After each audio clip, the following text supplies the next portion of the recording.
Let's bring in Gong for more on the job market. He's professor of economics at the University of International Business and Economics in Beijing.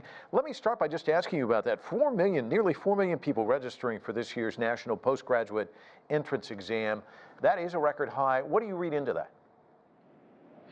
Well, there are a couple of reasons for that. I think one thing that I would like to say is that it reflects, the kind of a phenomenon that is quite prevalent in developed economies. That is, people tend to look for higher education. The value of a undergraduate degree is somewhat diminished in a more advanced economy, and I think the same trend is happening here in China. And the second thing I would allude to is the fact that the job market is not as rosy as a lot of people think, especially in the context of the pandemic economy we're all facing right now. And third, I think what's happening is that there's some kind of a structural changes back in the labor market, in that what is probably in more demand is sort of a technically oriented degrees, skills, not just necessarily degrees, but a lot of people are sort of boxed into this kind of a career path, and the only thing they can look for is just moving up and enrich them with a more advanced degree. Usually in the job market, the adjustment based on the price signals, that's the wages I'm talking about, it's quite slow historically. So it's going to take some time for the market to adjust. So in the meantime, from a personal perspective, a lot of people will just move on and try to, if they can't find a job, they just move on and go to graduate studies. And to some extent, one thing very unique here in China is that the graduate studies is also partially financed by the government.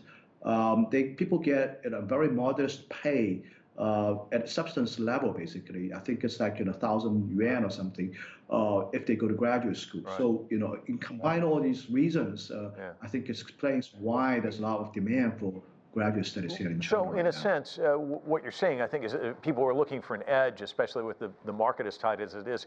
One of those edges that we've seen with a lot of Chinese students is they go overseas, looking to return to China to find careers.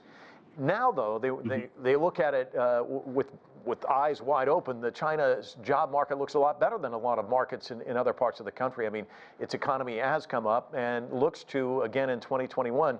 Are there enough jobs for those candidates? Yeah, well, the overseas returnees, they certainly, their degrees are still very much appreciated and valued here in China.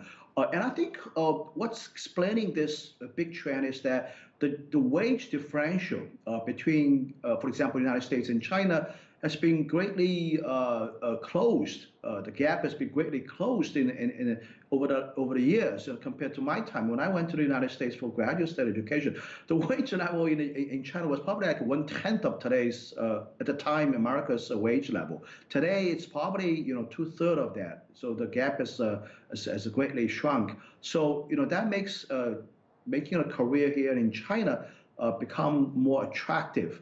And then you consider the other factors that coming back home, you have better contacts with friends here, with parents are here. So coming back to China is becoming the new normal now, as I see it. And also, I think it's probably even more difficult in the United States for international students to stay there and make a career in the U.S. Very much to the Trump administration's policies against immigrants. So that's why we're starting to see more and more students coming back. And I did some recruiting actually on behalf of my school, our university, and I see some good CVs, good resumes coming from graduate students in the United States from some top universities there. So I see this is a growing trend, and it's going to keep going that way for many years to come. It's fascinating. Gong, always a pleasure talking to you. Thanks so much for taking time for us.